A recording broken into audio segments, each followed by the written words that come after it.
After years of whispers, speculation, and unspoken tension behind closed doors, Bishop Paul S. Morton has finally broken his silence. At 74, he's now confirming the rumors that have followed his marriage for decades. And the truth, it's even more surprising than anyone imagined. From hidden struggles to public denials, what the bishop just revealed about his wife is turning heads across the gospel world. Stick around, because this story is deeper than headlines, and you won't believe what he admitted on camera. When a leader as powerful and influential as Bishop Paul S. Morton speaks, the world listens. And now, after decades of leading one of the most respected ministries in America, at the age of 74, the bishop is no longer holding back. He's decided to speak openly and candidly about the woman who stood beside him for over 45 years, his wife, Pastor Debra B. Morton. But here's the twist. This isn't just a tribute or a love story. For years, there have been rumors and quiet conversations within gospel circles. Whispers about trouble behind the scenes, emotional distances, family sacrifices, and unspoken challenges that the public never saw. While the bishop and his wife appeared unified in front of the pulpit, the private battles told a much more complex story. Now, Bishop Morton is coming forward with a surprising confession, not just about the state of his marriage, but about the decades of pressure, expectations, and pain that came with being a power couple in the church world. And what he says about his wife's true role, her silent sacrifices, and the mistakes he's made is making serious waves throughout the Christian community. In today's video, we're breaking down the full truth behind Bishop Morton's confession, how it connects to long-standing rumors, what was said in recent interviews, and how gospel leaders and fans alike are reacting. You'll hear verified quotes, leaked details, and the moment that made Bishop Morton admit, "I didn't protect her the way I should have." Trust me, this is where it gets personal. So grab your seat, because what we're about to uncover will not only reshape how you view Bishop Paul Morton, but it'll also challenge what you thought you knew about ministry marriages, public image, and the silent emotional toll of being a first lady in the church. Before the headlines, before the rumors, and long before the shocking confession, there was Paul and Deborah, two young believers full of purpose, vision, and deep spiritual calling. Their union wasn't just a love story, it was the foundation of a movement. Bishop Paul S. Morton, born into a legacy of church leadership, quickly rose through the ranks to become a spiritual giant. His voice, booming and anointed, captured audiences nationwide. By the late 1980s and early 1990s, he wasn't just preaching, he was shaping the culture of modern Black church leadership. But no great man builds alone. Enter Deborah Brown Morton, young, poised, and deeply rooted in faith herself. While many people initially knew her as the bishop's wife, those who looked closer saw a powerful preacher, a gifted singer, and a force of her own. Together, they became one of the most respected power couples in gospel ministry. From the outside, it all looked perfect. A booming congregation, an expanding brand, best-selling gospel music, television appearances, and two perfectly synchronized voices preaching God's word. But according to Bishop Morton's recent remarks, that polished image came with a heavy emotional price. "I wanted us to be seen as unshakable. I didn't realize that trying to be perfect publicly meant ignoring what wasn't perfect privately." That statement alone reveals something many people suspected for years. Behind the power couple persona, there were unspoken sacrifices and struggles. And Deborah, while standing tall beside her husband, was also carrying burdens that no one outside the marriage ever saw. Church insiders began to notice subtle cues. Deborah's sermons becoming more emotionally charged, her interviews often dodging personal questions, her social media posts hinting at pain behind the praise. Even within their congregation, some members noticed a growing distance between them, not necessarily in love, but in presence. More solo preaching, more separate appearances, more visible stress.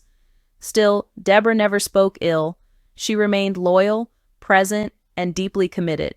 But now, in Bishop Morton's own words, we're learning that during that season, his wife was quietly suffering, feeling emotionally unseen, and at times, spiritually alone.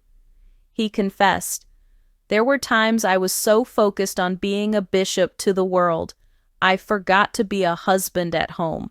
That's the part that haunts me now." And that's just the beginning, because what Bishop Morton admits next, not just about his wife's pain, but about the emotional distance he created himself, is where the story takes a turn no one saw coming. Behind every powerful man is a woman the world often overlooks. And in the case of Pastor Debra B. Morton, that couldn't be more true. For years, she stood on stages beside her husband, smiling through the spotlight, delivering fiery sermons of her own, and building a name that extended far beyond just First Lady.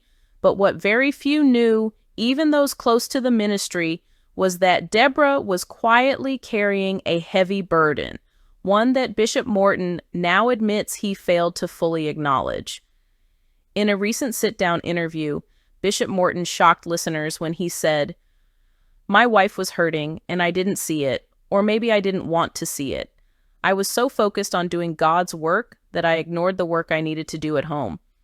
That one sentence opened a floodgate of reactions because it confirmed what many had speculated but never dared to say aloud, that even in a marriage built on faith, love, and shared purpose, there was emotional neglect. Not abuse, not scandal, but a deeply human story of misplaced priorities and the emotional loneliness that can hide behind ministry walls. According to Bishop Morton, Deborah spent years battling silently, juggling her own spiritual calling, raising their children, managing ministry responsibilities, and still trying to be the perfect wife to a man who, in his own words, was married to the church more than to her.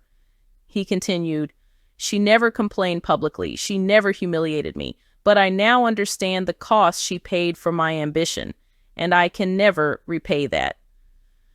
Friends of the family have started speaking out as well. One longtime church member recalled how Deborah would often stay late after services, counseling women, praying with grieving families, organizing events, doing the work that often went unnoticed. And yet, behind those long hours and spiritual strength was a woman many described as visibly tired. There were whispers of stress-related health concerns, exhaustion, and moments where she was seen crying alone in her car before stepping on stage to preach. And when asked directly about those years, Bishop Morton confessed that there were times he felt she was pulling away, but he chalked it up to pressure, not realizing that she was spiritually and emotionally depleted. "I was admired by thousands, but I was losing the one person who mattered most, and I didn't even notice." What makes this revelation so shocking is that it's not rooted in scandal, but in real-life relationship decay that so many couples, especially in leadership roles, experience. The pastor's wife becomes the one everyone expects to be strong, silent, supportive, even when she's breaking down inside. And here's where the story takes an even more emotional turn. Bishop Morton shared that there was a turning point, a moment where Deborah, for the first time in decades, told him, "I feel like I'm married to a microphone. I don't think you see me anymore." That conversation, according to the bishop, wrecked him. He said it was the moment he realized that all the awards, all the packed out arenas, all the viral sermons meant nothing if he was losing his wife in the process. In the months that followed, he began stepping back from major speaking engagements, taking intentional time to rebuild what he called the private altar of his marriage, not just praying together, but listening, healing, and relearning each other. And this isn't just a behind closed doors story. Bishop Morton says he's now sharing this publicly because too many pastors are silently repeating the same mistake, choosing ministry over marriage, fame over family, applause over intimacy. "The devil didn't destroy my marriage. My neglect almost did."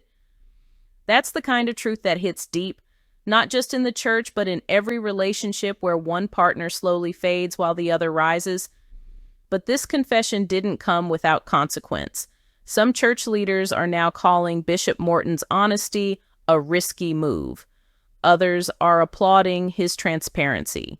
And while Deborah has yet to give her own interview, her recent sermons have been more emotional, more reflective, and filled with messages about healing, boundaries, and restoration.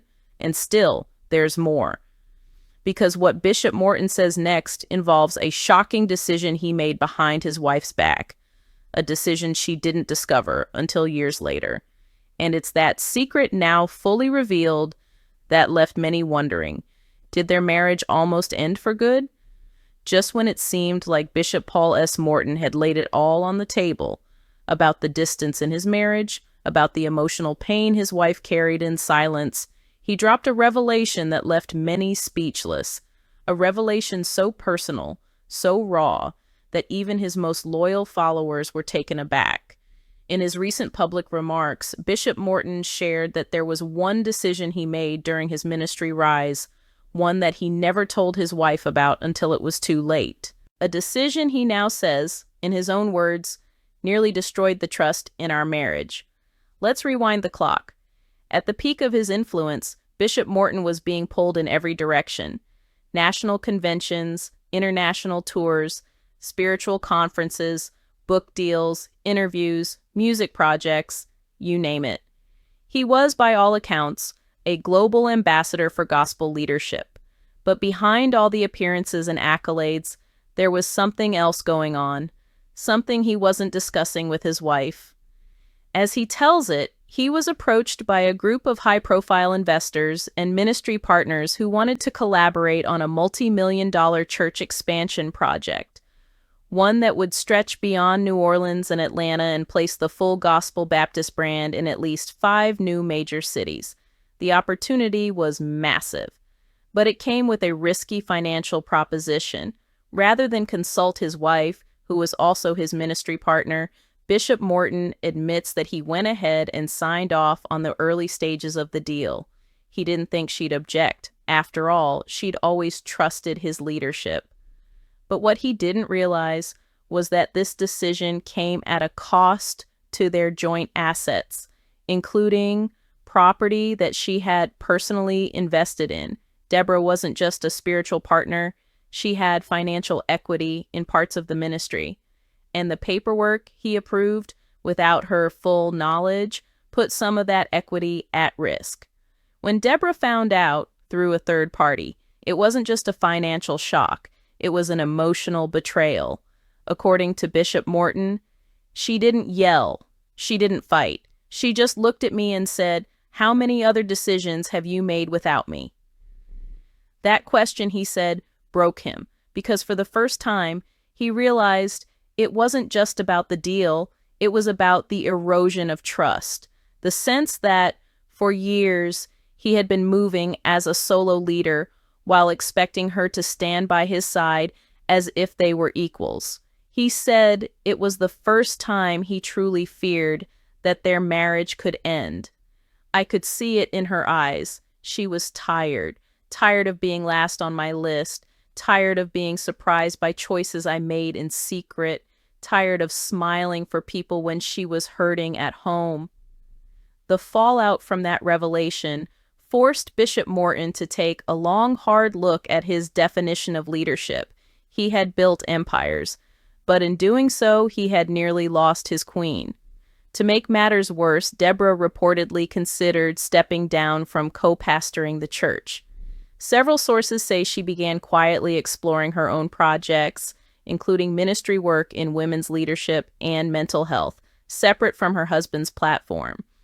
And while they never officially separated, insiders close to the family say that the emotional distance during that period was very real.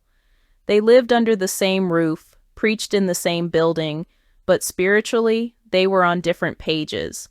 Bishop Morton has since said he regrets that season more than anything in his life. I had to earn her trust back, not with words, not with titles, but with time, with humility. Today, the couple appears to have healed that fracture, But Bishop Morton's honesty about it has opened up important conversations about trust, partnership, and the damage done when one partner assumes too much control. It's not just about bishops and first ladies. It's about every relationship where one person assumes they know best without inviting the other to the table.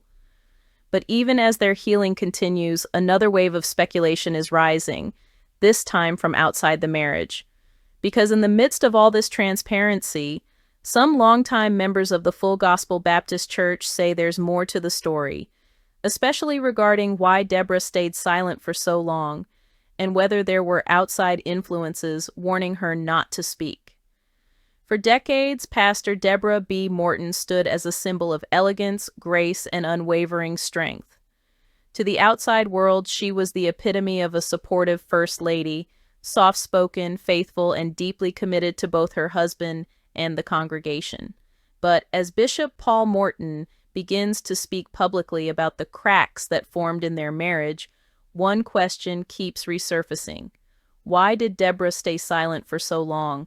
It's a question with a complicated, heartbreaking answer. And according to several insiders, the silence wasn't just personal, it was pressured, expected, reinforced. You see, being a first lady in the Black church isn't just a title, it's a position of sacred responsibility, often wrapped in expectation, tradition, and image management.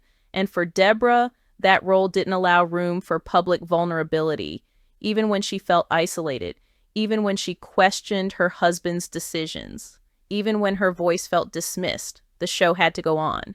Multiple sources who worked within the Full Gospel Baptist Church network, some of them former staff, others longtime attendees, have now started to open up anonymously. And what they reveal is startling. One former executive assistant who served during the mid-2000s said, "We saw her carrying so much. She would be running the women's ministry, helping plan national conventions, and still show up Sunday morning in full glam with a smile. But there were times she looked exhausted, emotionally. You could feel it even if she never said it." Another insider claimed there were several private meetings where church elders expressed concern about Deborah becoming too visible or too vocal, especially when her sermons began focusing on inner healing and neglected women in leadership. Allegedly, some behind-the-scenes voices believed those messages were too personal and might reflect internal tension. Imagine that. Being told to dim your light, even when you're bleeding spiritually, just to protect the brand. This quiet expectation for first ladies to endure in silence has been a long-standing toxic undercurrent in many church structures, not just in Full Gospel. Deborah, as one of the most visible first ladies in the country, was navigating a system that valued perfection over honesty, presentation over pain, and public harmony over private healing. And yet, she never broke down publicly, never lashed out, never exposed her husband. And that, Bishop Morton now says, is what makes her strength so sacred. She could have gone to the media. She could have exposed me, but she chose to cover me in my worst seasons. That kind of loyalty is rare, and I didn't deserve it back then. Even now, some sources close to the church say there's still resistance behind the scenes to Deborah speaking her full truth. There are rumors that if she were to sit down for a televised interview, it could damage the ministry's legacy. And that's the pressure many first ladies face, the unspoken contract that they are not just women, they are protectors of their husband's image. But what if that's finally changing? In recent months, Deborah has begun preaching with a different energy. Her messages have shifted from standard encouragement to bold declarations about self-worth, emotional exhaustion, and spiritual boundaries. Some believe this is her way of speaking out, without naming names but letting the world know she's no longer shrinking to make others comfortable. In fact, in one recent message at Greater St. Stephen, she said, "Ladies, God didn't call you to be furniture in someone else's vision. You are not a background decoration. You are the masterpiece." The crowd erupted in applause. but many in that room knew she was speaking from personal experience. So why did she stay silent for so long? Because the church culture demanded it, because public fallout would have devastated their platform, because she believed in redemption even when she was hurting. But now, the silence is over, and as Deborah reclaims her voice, bit by bit, sermon by sermon, the church is watching closely. Will she finally tell her side of the story in full? Will Bishop Morton continue supporting her as she steps into a bolder truth? Or will the old systems try to silence her again? Because if there's one thing we've learned in all of this, it's that when a woman of God finally starts speaking her whole truth, the ground shakes.